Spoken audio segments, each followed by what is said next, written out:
Mr. Peter Tatchell. He's a very vocal supporter of the Baloch cause, and he's been raising the issue of Balochistan internationally, especially in the UK. He's the director of Peter Tatchell Foundation. You have the floor, sir.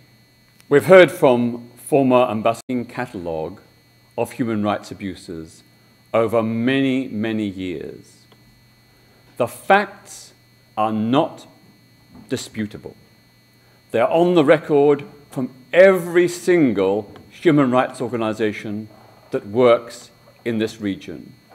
Human Rights Watch, Amnesty International, the Human Rights Commission of Pakistan, the Asian Human Rights Commission, and many others. They can't all be lying. Yet if you listened to the Pakistani state officials, we are led to believe this is all fabrication. That is simply not credible. And there can be few places on this planet today where such sustained, systemic human rights abuses are taking place without any serious action by the international community, including, shamefully, by the United Nations itself. The United Nations is supposed to be the guardian of the United Nations Charter and the various human rights conventions from the Universal Declaration of Human Rights onwards. Yet when it comes to Balochistan, the United Nations itself is silent and inactive. That is a grave betrayal of the trust and obligation that the international community has placed in the United Nations. As the former ambassador said, we really want a dialogue between the government of Pakistan and the people of Balochistan. We really want a negotiated solution. But sadly, although the Baloch are willing to dialogue, the Pakistani state is not. And this is not something recent. This is something historic over 6 decades. So at the end of the day, if Pakistan will not voluntarily recognize its international human rights obligations to the people of Balochistan, if it will not dialogue with the people there, then we have to look at ways in which to force Pakistan to come to the negotiating table. And I want to outline today 8 different ways in which we, primarily the Baloch people, but also the wider international community, could do this. The first of these is to press for a halt to Western arms sales to Pakistan. Those Western arms sales from countries like the United States and Britain sustain the armed violence of the state of Pakistan. They are often being given in the name and intention of fighting Al-Qaeda and the Taliban. But in truth, many of those arms are being diverted to suppress the people of Balochistan. So we see that US-supplied F-16 fighter jets and Cobra attack helicopters are being used to indiscriminately bomb Baloch villages, destroying crops and killing civilians and livestock. Now, those arms sales quite clearly violate the Leahy Amendment to the Foreign Assistance Act of the United States, which prohibits Washington from providing weapons to foreign armed forces that engage in human rights violations. So very clearly, in the United States, there needs to be a push to implement the Leahy Amendment to cut off American arms sales to Pakistan, which are being used to abuse the people of Balochistan.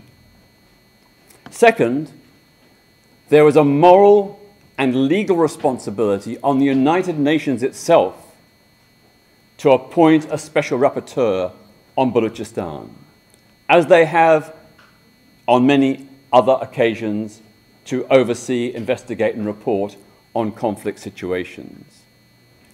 we need that special rapporteur to investigate, to document, and to report to the General Assembly and the Human Rights Council on human rights abuses and ethnic discrimination in Balochistan. Third, and equally, the United Nations needs to send a fact-finding mission to Balochistan to independently assess the situation, to get UN observers and monitors into Balochistan to see for themselves, to hear the eyewitness accounts of Baloch people about what is being done to them by the Pakistani state. And again, to ensure that that report is delivered to the General Assembly and the Human Rights Council. Fourth, there needs to be pressure to get Pakistan to lift entry restrictions and permit free access to Balochistan to aid agencies, journalists, and human rights defenders in order to ensure delivery of aid to the impoverished population. And boy, Balochistan is one of the most impoverished regions in the world today, and also to ensure free media reporting to allow journalists doing their job and their duty to report the truth about human rights violations in Balochistan. Fifth, there needs to be action to prosecute Pakistan's military and intelligence chiefs who are engaged in authorizing, condoning, and conducting war crimes and crimes against humanity contrary to international humanitarian law. And this includes both action against them via the International Criminal Court, or via the Hague Court, or via a UN Special Tribunal, as set up to examine war crimes and crimes against humanity in the former Yugoslavia and Rwanda. And in particular, those Pakistan military commanders have authorized the military operations which have resulted in the indiscriminate bombing and massacre of Baloch civilians need to be brought to account, to a court of law where they will have a right to defend themselves, but where they will face the charges and the evidence. And this will include the former military dictator Pervez Musharraf, who bears direct personal responsibility for many years of war crimes and crimes against humanity. Sixth, action needs to be taken in the US courts in terms of civil claims by Baloch victims of human rights violations by Pakistani state officials, using the Alien Tort Claims Act. Under this legislation, civil actions can be taken against foreign individuals in the US courts for human rights violations. It has been used in other cases in other countries and should be explored and used in this case as well. Seventh, Western countries need to make Western aid to Pakistan conditional on ending human rights violations. Until Islamabad complies, all Western aid should be withdrawn from the Pakistan government and switched to either local or international aid agencies that conform to international human rights norms. And eighth, we need to think seriously about an international boycott, disinvestment, and sanctions campaign targeting government, military, and intelligence officials who are implicated in human rights abuses. Not generalized sanctions, disinvestment, and boycotts, which would harm ordinary Pakistanis. We have no quarrel with the people of Pakistan, but targeting those leaders, the military, intelligence, and state officials who are directly, personally responsible for what is happening in Balochistan today.